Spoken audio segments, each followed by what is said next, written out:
Okay, let us go through the second situation in case of admission of a partner. The second situation is when a new partner brings his or her share of goodwill in cash and is withdrawn, that is not retained in the business by the old partner.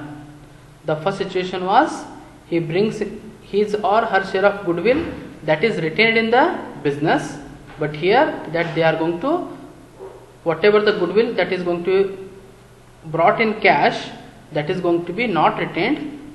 The old partners are going to withdrawn from the business. That is why this is second condition, and I am going to forward the problem for your understanding. Go through the problem, and the problem start like this. Surekha and Sunita are partners in a firm. Their balance sheet as on 31st March 2017 was as follows. They have given the balance sheet as on 31st March 2017, and below that you can find that on 1st April 2017 Kavita is admitted into the partnership on the following terms. First condition is that she brings in rupees 60,000 as capital and rupees 20,000 towards goodwill for 1/4 share in the future profits, and goodwill is to be withdrawn by the old partner. The first condition itself concentrate on the second situation, and second condition is that depreciate furniture by 10% and appreciate buildings by 22%. And condition number 3, investments are to be revalued at rupees 50,000 and provide rupees 2,000 for the outstanding salary. And below what they have given is you are supposed to prepare the revaluation account, and second thing partners capital account and the new balance sheet. And when you will go through the problem condition B, C and D are related to preparation of the revaluation account, and on the board I have already prepared revaluation account for your understanding. It is an account, it should have debit and credit, and left hand side particulars amount and right hand side also particulars amount. And go through the second condition. Second condition is depreciate furniture by 10%. Depreciate furniture by 10%, and amount is rupees 1,20,000. Depreciation on the furniture will be the expenditure. That is why it should be recorded at the debit side of the revaluation account. If it is an income, credit side. If it is an expenditure, debit side of the revaluation account. That is why by depreciating the asset furniture, that is going to decrease the value of the asset. That is why I am going to record it at the debit side of the revaluation account. To depreciation on furniture. Depreciation on furniture, and the value of the furniture is 1,20,000 into 10%, and amount will be 12,000. And appreciate buildings by 22,000. Appreciate means increase in the value of the buildings. Increase the value of the buildings. I am going to record it at the credit side. If there is a decrease, that is going to be recorded at the debit side. But here appreciation means it is a increase in the value of the asset, that is going to be recorded at the credit side. It is going to appreciate by 22,000. That is why revalued amount will be 22,000 by buildings account.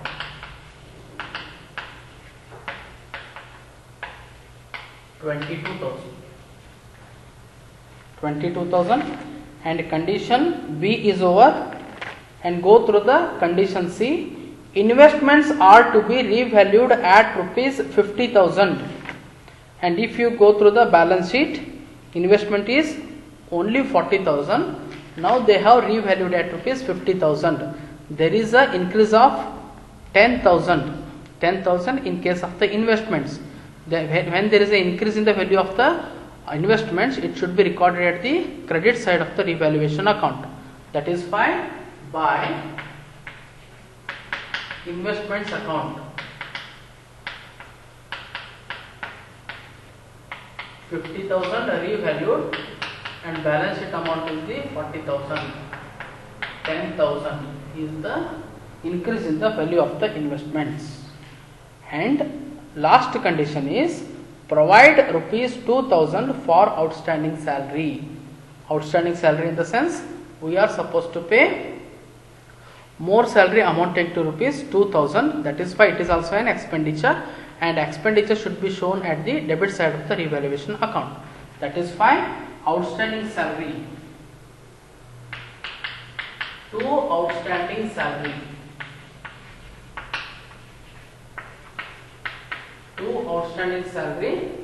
amounted to rupees 2,000. Now all the items related to preparation of the revaluation account is over.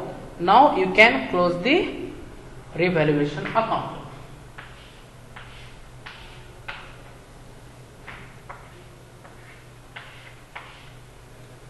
Total will be 32,000. Credit side will be more. The same amount is going to be recorded at the debit side also. And this total will be 14,000. 32 minus 14,000 will be 18,000. 18,000. This 18,000, what I will write? Profit transferred to. Profit transferred to whom? To the partners. There are two partners. One is Surekha and another one is the Sunita. This 18,000 profit is going to be distributed to the partners called as Surekha and Sunita in the profit sharing ratio.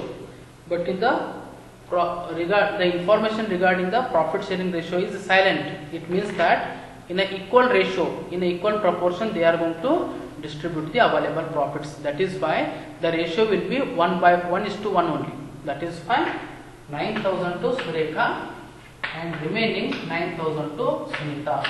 Total will be 18,000. Why? Because when the information relating to the profit sharing ratio is silent, it is assumed that equal proportion only they are going to distribute the profits. That is why in the ratio of 1:1 we are going to distribute the available profits. Or for your understanding, you can write like this: 18,000 into 1/2, 18,000 into 1/2. In bracket we can show. That is why 9,000 will be the 18,000. This is how we are going to prepare the revaluation account. Revaluation account. And if you go through the items one by one, you can better understand that depreciation is the expenditure. I have shown it as the debit side of the revaluation account, and thereafter outstanding salary is an additional salary which we are supposed to pay. That is why outstanding salary is also expenditure. It is recorded at the debit side of the revaluation account. And if you come at the credit side of the revaluation account, buildings are going to be appreciated. There is an increase amounted to rupees 22,000 in case of the buildings. That is why there is an increase in the value of the asset. It is recorded at the credit side. And investments, if you go to the investment amount, it was only 40,000 before. Now they are revalued at the 50,000. That is why difference will be an increase in the value of investment amounted to rupees 10,000. I have shown at the credit side of the revaluation account, and the revaluation total at the credit side is more, that is amounted to rupees 32,000, and if you deduct 14,000, the balance will be 18,000. That is shown as profit transferred to two partners, and the profit sharing ratio has not been given in your problem. It is presumed that in an equal ratio they are going to distribute the profits. That is why 9,000 each to the partners is distributed to the partners. This is how we are going to prepare the revaluation account. And now you are supposed to prepare the partners capital account as well as the new balance sheet. Okay, thank you.